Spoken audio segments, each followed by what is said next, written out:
ನೀವು ಕರ್ನಾಟಕದಲ್ಲಿ ಕನ್ನಡದ ಬಗ್ಗೆ ವಿಶೇಷ ಕಾಳಜಿ ಹೊಂದಿ ಎಲ್ಲವನ್ನು ಸರಿ ಮಾಡ್ತಾ ಇದ್ದೀರಾ. ಎಲ್ಲೆಲ್ಲಿ ಎನ್ನಡ ಇದೆಯಾ ಅಲ್ಲೆಲ್ಲ ಕನ್ನಡ ತರ್ತಾ ಇದ್ದೀರಾ ಅಲ್ವಾ? ಈ IPL ವಿಚಾರವಾಗಿ ಬಂದ್ರೆ ನಮ್ಮ ಬೆಂಗಳೂರು ತಂಡದಲ್ಲಿ ಕನ್ನಡಿಗರ ಸ್ಥಾನಮಾನದ ಬಗ್ಗೆ ನಿಮ್ಮ ಅಭಿಪ್ರಾಯ ಏನು? ಕೊಡಬೇಕು, ಅವಕಾಶ ಕೊಡಬೇಕು.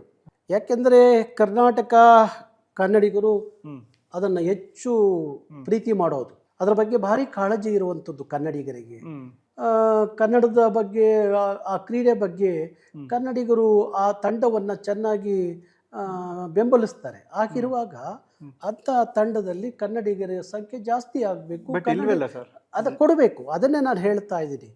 ಈಗ ಕ್ರೀಡಾಭಿಮಾನಿಗಳು ಏನಿದ್ದಾರೆ, ಆ ಸಂದರ್ಭದಲ್ಲಿ ಹೋಗಿ ಕ್ರೀಡಾಂಗಣದಲ್ಲಿ ಕಿರ್ಚಿ ಪರ್ಚಿ ಕೂಗಾಡಿ ಅರ್ಚಾಡಿ ಬರೋದು ಬದಲಿಗೆ ಇಂಥದ್ದು ಅನ್ಯಾಯ ಆದಾಗ ನಮ್ಮಂಥ ಹೋರಾಟಗಾರರ ಗಮನಕ್ಕೆ ತಂದು ಇಂಥದಕ್ಕೆ ನ್ಯಾಯ ಸಿಗಬೇಕು ಅಂತ ಹೇಳಿ ನಮ್ಮ ಜೊತೆಲಿ ಒಳಗೊಂಡಂತೆ ಅವರು ಹೋರಾಟಕ್ಕೆ ಇಳಿದಾಗ ಈ ಥರದ್ದು ಅನ್ಯಾಯ ಕನ್ನಡಿಗರಿಗೆ ಕ್ರೀಡೆಯಲ್ಲಿ ಆಗಲ್ಲ. ಸೊ ಜನರು ಎಚ್ಚೆತ್ಕೊಂಡು ನಿಮಗೆ ಸಹಕಾರ ಕೊಡಬೇಕು. ಹೌದು.